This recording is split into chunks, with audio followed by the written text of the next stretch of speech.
Negara raksasa Asia, di antaranya Cina, Jepang, dan Korea Selatan tengah berburu investasi bidang lingkungan di kota penyangga IKN Nusantara. Hal itu membuat Kalimantan Timur, Kaltim, kini berada dalam daftar investasi global. Tak lain karena didorong oleh magnet ibu kota Nusantara, IKN, yang kian mendunia. Namun, minat investasi terbesar yang mengalir ke wilayah penyangga IKN ternyata fokus pada sektor-sektor berkelanjutan, dengan Cina, Jepang, dan Korea Selatan memimpin perburuan. Kepala Perwakilan Bank Indonesia, BI, Kaltim, Budi Widihartanto, mengungkapkan nilai kepeminatan investor mencapai 183,39 juta dolar AS atau ekuivalen 2,98 triliun rupiah, menegaskan pergeseran paradigma investasi Kaltim menuju green economy. Melansir Kompas.com, menurut Budi, Mahakam Investment Forum, MEF, 2025 mencatat total 85 jadwal one-on-one meeting, O3M, dari 8 proyek siap tawar, IPRO, yang menghasilkan 12 letter of intent, LOI. Minat tertinggi datang dari Asia Timur, namun diikuti oleh antusiasme kuat dari Eropa, ujar Budi menjawab Kompas.com, Sabtu, 11 Oktober 2025. Cina, Korea Selatan, dan Jepang tercatat merupakan negara dengan minat investasi terbesar sepanjang gelaran MEF 2025. Disusul Belanda dan Cekoslovakia yang terfokus pada proyek yang menjanjikan masa depan, bukan komoditas masa lalu.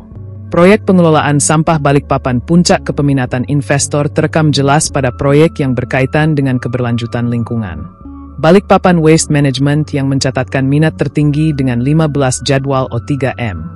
Kemudian proyek oleochemical, CAT, yang mencatatkan 12 O3M, proyek hilirisasi sawit, dan proyek oleofood, CAT, yang mencatatkan 11 O3M, proyek hilirisasi pangan.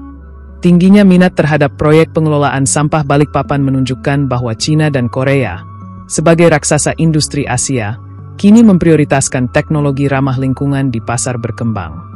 Hal ini dikonfirmasi dengan penandatanganan LOI dari Korea Indonesia Industrial and Technological Cooperation Center, KIT, China Energy Conservation and Environmental Protection Group, Trade Commissioner Embassy of Belgium, dan PT Nestle Indonesia. Kehadiran pemain besar dari Korea dan China di sektor pengelolaan limbah Balikpapan menegaskan bahwa mereka melihat Kaltim bukan hanya sebagai lokasi pembangunan IKN, tetapi sebagai pasar yang siap mengadopsi teknologi hijau. Infrastruktur kunci selain keberlanjutan lingkungan. Investasi juga mengalir ke sektor logistik vital. Proyek Loading Unloading Facility Pelabuhan Penajam di Buluminung Industrial State berhasil menjaring LOI dari China State Construction Port Engineering Group, LTD. Ini memperlihatkan strategi investor China yang cenderung berinvestasi pada infrastruktur penunjang, yang sangat penting untuk mendukung operasional IKN dan kawasan industri di sekitarnya. Sementara itu, LOI untuk pengembangan industri secara umum di Kaltim juga mencakup 4 kesepakatan sisa, menunjukkan minat yang luas dan tidak terbatas pada proyek spesifik. Budi menegaskan, ketertarikan investor global, terutama dari Asia Timur, tidak lepas dari 3 faktor kunci terkait IKN. Pertama, kepastian regulasi dengan adanya Kepres IKN nomor 79 tahun 2025 yang memberikan jaminan hukum. Kedua, investor melihat langsung perkembangan IKN. Dan ketiga, prospek Kaltim sebagai superhub ekonomi di masa depan adalah daya tarik utama bagi investasi jangka panjang.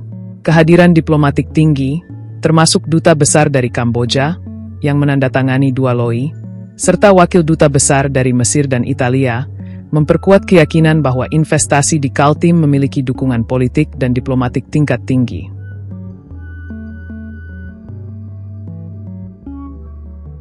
Download Tribun X sekarang, menghadirkan lokal menjadi Indonesia.